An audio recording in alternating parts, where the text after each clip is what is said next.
Welcome back to the Nancy Levin Show. I'm so glad you're here. Today's episode has been on my heart since this past July when I stepped away from my everyday routines and I spent 3 weeks in Spain and Portugal. And I went to go walk on the Camino de Santiago. And I left my laptop at home, something I had never done before. I was completely away from my laptop, email, Slack, all the things for 3 solid weeks. And the Camino is a pilgrimage. And it was really, for me, not necessarily about the miles and kilometers that I covered on ground. It was really about the inner distance that I traveled. It gave me clarity. It gave me a sense of reconnection to myself. I often talk about reinvention, and reinvention, the way that I intend it, is returning to the essence of the truth of who you are before the world told you how to be, before you began packaging yourself to be palatable to everyone around you.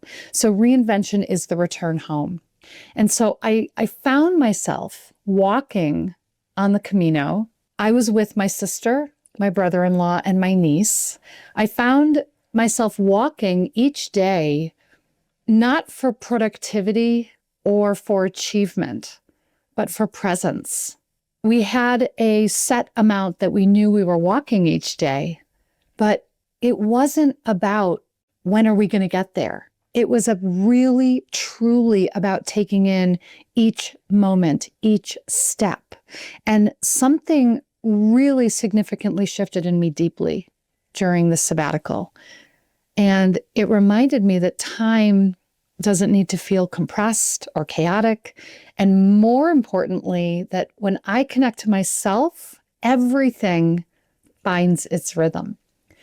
But let's be honest, because we don't all have 3 weeks to walk through Spain. We don't always have what we need to step away completely. So I came home asking myself this powerful question: how can I bring the essence of a sabbatical into each day? And that's what we're talking about here now. How to microdose a sabbatical, if you will. How to create micro-sabbatical moments in each day. So if you have ever felt like taking time for yourself is frivolous, if you measure your day by how much you do, if your value feels tied to your output, this episode is specifically for you.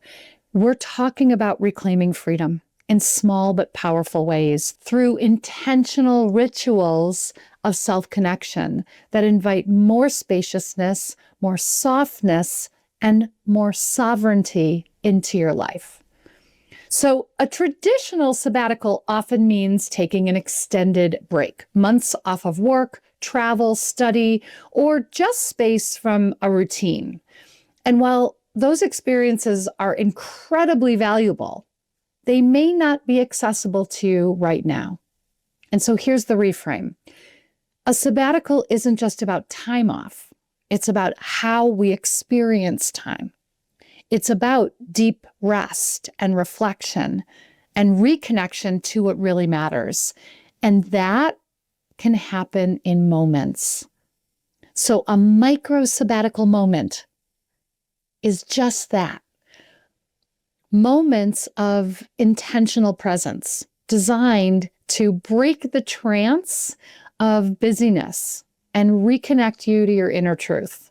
So micro-sabbatical moments are tiny portals back to yourself, intentional pauses to recenter, rituals that anchor you in presence rather than performance. And best of all, you don't need to quit your job. You don't need to leave your family. You don't need to disappear.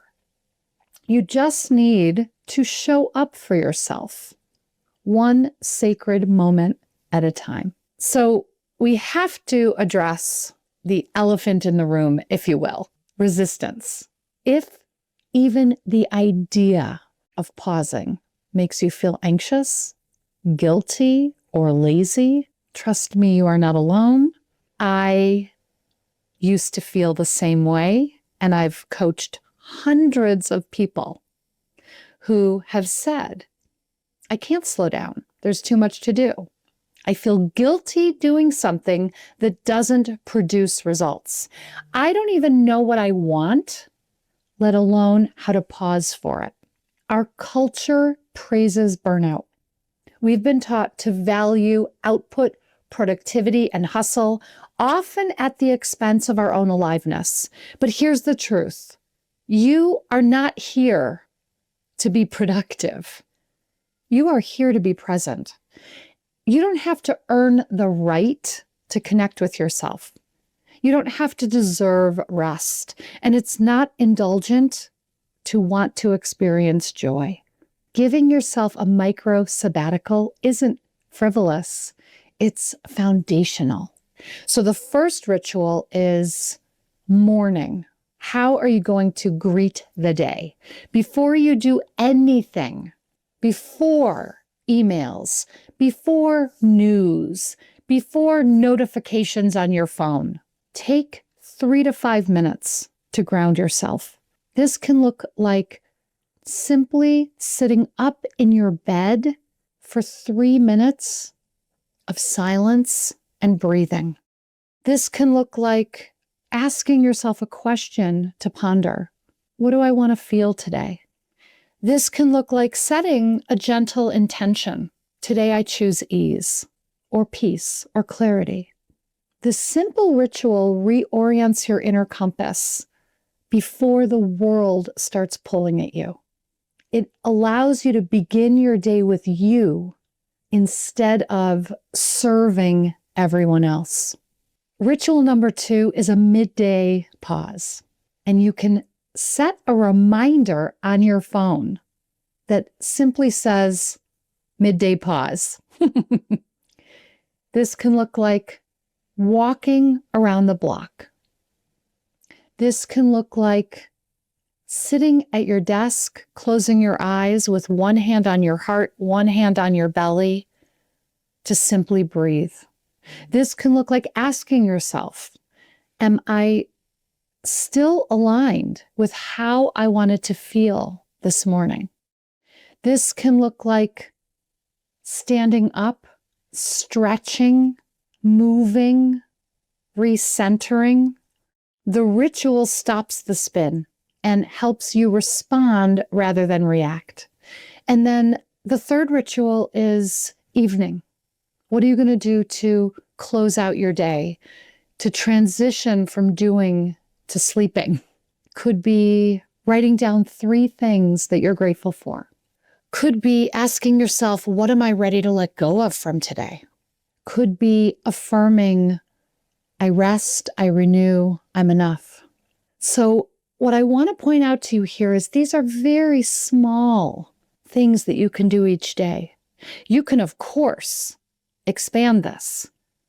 You can meditate for 20 minutes. You can journal 3 pages, like Julia Cameron suggests in her morning pages. You can read a poem. You can listen to a piece of music. Whatever it is that is going to reconnect you with you, that is your micro-sabbatical moment. You want to craft these moments during your day where you can feel your freedom. This all is here to support you in giving yourself a micro-sabbatical. So before we continue, I want to share something that pairs perfectly with today's theme. If you are feeling disconnected from what you want, from what lights you up, I want to invite you into something really special. Reignite Your Spark is my free 5-day challenge designed to help you reconnect with your desires, and more importantly, reconnect with the feelings you desire feeling. So over 5 days, I'm going to guide you through reflective prompts, rituals, realignment practices, so that you can name and claim what you really want. You can ditch your resistance to feeling selfish or feeling guilty about wanting and having, and you can tap back into your own inner fire on your own terms. It is completely free. It's a gift from me to you because I believe we all deserve to live a life that feels like ours. And as someone who for decades lived someone else's life, inhabiting your own life is the most powerful reclamation that you can ever have. So sign up now at nancylevin.com/spark, and I'll send it to you for free. Okay, so now we're going to continue on with our micro-sabbatical moments. Now that you have the rituals, let's talk about how you actually live them, even on your busiest days. Here are a few tips for integration. Pair your micro moment with a habit. So do your morning ritual with coffee. Set reminders. Use your phone to prompt yourself for that midday pause, for example. Track yourself. You can mark a calendar to celebrate consistency. I absolutely know that there are times when resistance is going to creep in, and the impulse might be here to say, I'll do it later. When that arises, simply do it now for 60 seconds instead of whatever time you set out. You might notice that a feeling of, oh, this doesn't matter or this doesn't make a difference creep in. Here's the deal. Small shifts make big ripples. And I'd rather you commit to micro action over time than something really big and huge and then scrap it. And then there's always, I'm too busy. There's a saying that goes, if you don't have time to meditate for 5 minutes, meditate for an hour. So I think about that. If you think you're too busy, if not now, when? If you're too busy to put your attention on yourself in this way, you're too busy to actually feel your own life. And that's why reigniting your spark is so vital.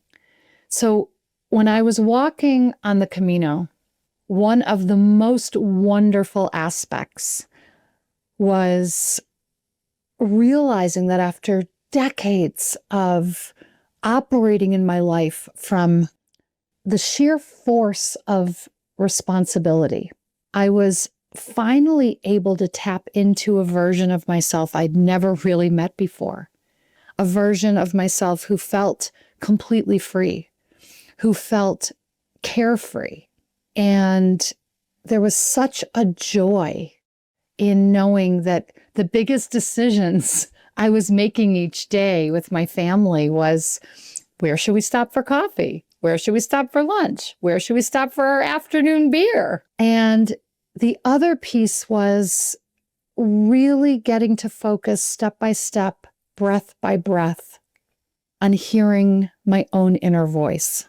Not the voices of expectation, not the voices of responsibility, not the voice of just muscle through, just push through, do. You're only worthy and only of value if you produce. Everything fell away.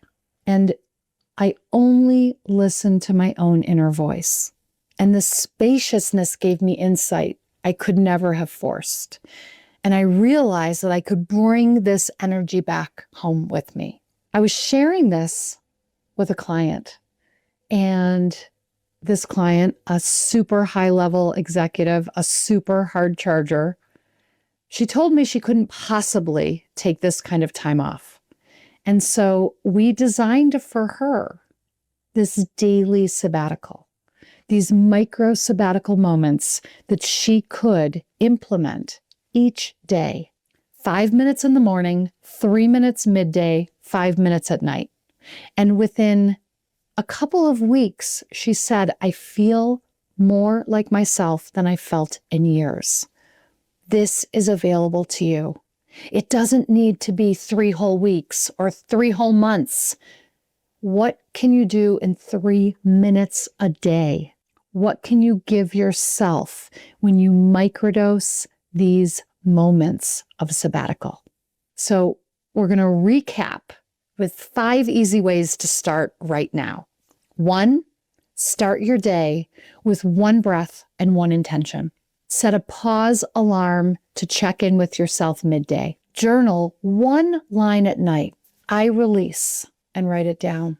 A beautiful way to honor your micro sabbatical moments is to say no to what's draining you so that you free up energy and space for what fulfills you.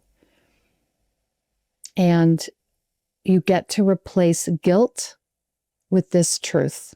I am allowed to rest. So a couple of things that might come up.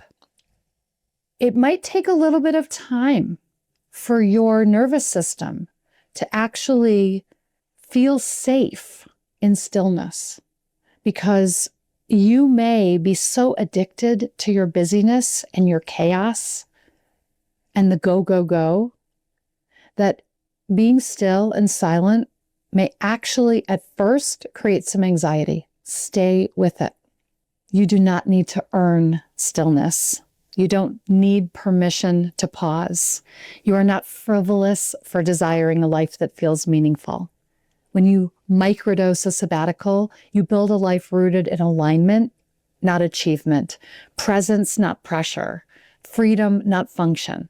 And if this is speaking to your soul, I invite you with all my heart to join me for my free Reignite Your Spark Challenge, nancylevin.com/spark. It is designed to bring you home to yourself. I'm so glad you were here with me today. I am here cheering you on, supporting you in your micro sabbatical moments, and I will meet you back here next week.